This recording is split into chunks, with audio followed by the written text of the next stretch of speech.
My name is Ben Jackson. I'm an MBA 1, and I'm here to tell you about the Botswana, South Africa, and Zambia trip.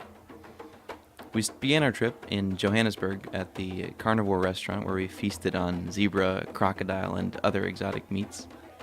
We met Jill Marcus, the chair of the ABSA group and a member of the ANC, former finance minister, and had a great lunch at Sasol where we met their CFO, Christine Ramon. And after that, we got to tour the big stadium that they're building for the World Cup in 2010.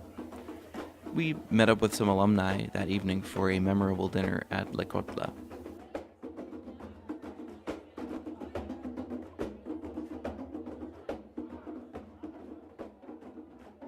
My name is Kavita Khurana, and I'm an MBA 1.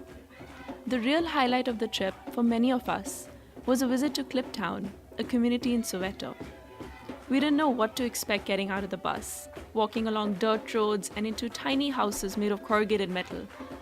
But the students at Kliptown Youth Program welcomed us with open arms. They put on a dance show just for us, and we had a great time interacting with the kids and with the adults who ran the program. Our tour guide Talani, who's from Kliptown, said, "Do not pity us, for we are rich in spirit."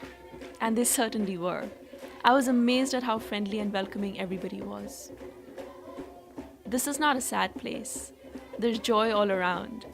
That experience was perhaps the most emotional and enriching one for all of us.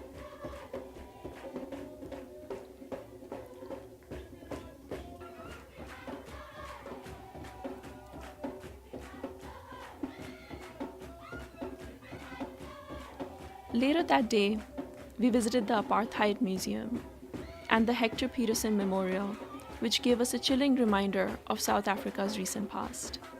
We had dinner with 10 students from African Leadership Academy, who are basically the rising stars of the continent. We had a great time talking to these students and hearing their stories, and we'll definitely keep in touch with them.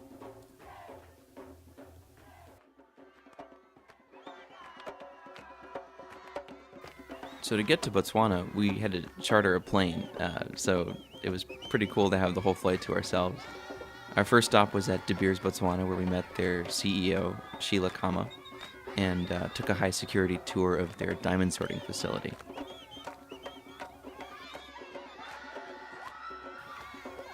Then we got to meet former President Festus Mogai, who welcomed us into his home and spoke at length about the opportunities and challenges present in the country and in the region.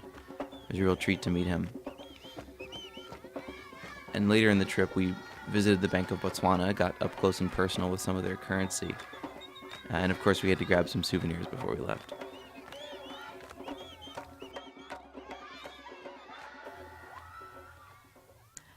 After all that, we were excited to begin a new phase of our study trip.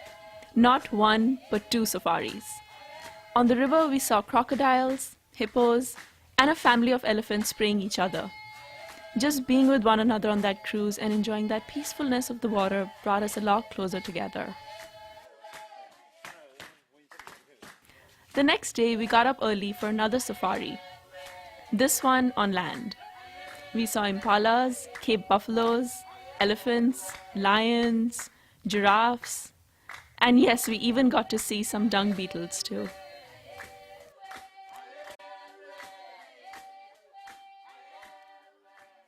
A couple days in Zambia brought our trip to a memorable close.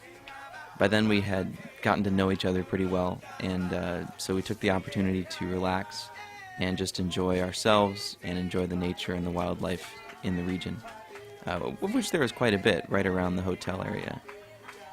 We got to take a cruise down the Zambezi River and unwind a little bit. And we also managed to do a fair bit of singing, even though it wasn't strictly speaking on the itinerary. As a matter of fact, all the music you hear, it's not us, but it's music that we recorded at various points throughout the trip because there's just so much going on in the area. The Victoria Falls was the last thing we saw, and it was just breathtaking in its power and majesty. I guess the only fitting end to a trip like this is to visit a wonder of the world.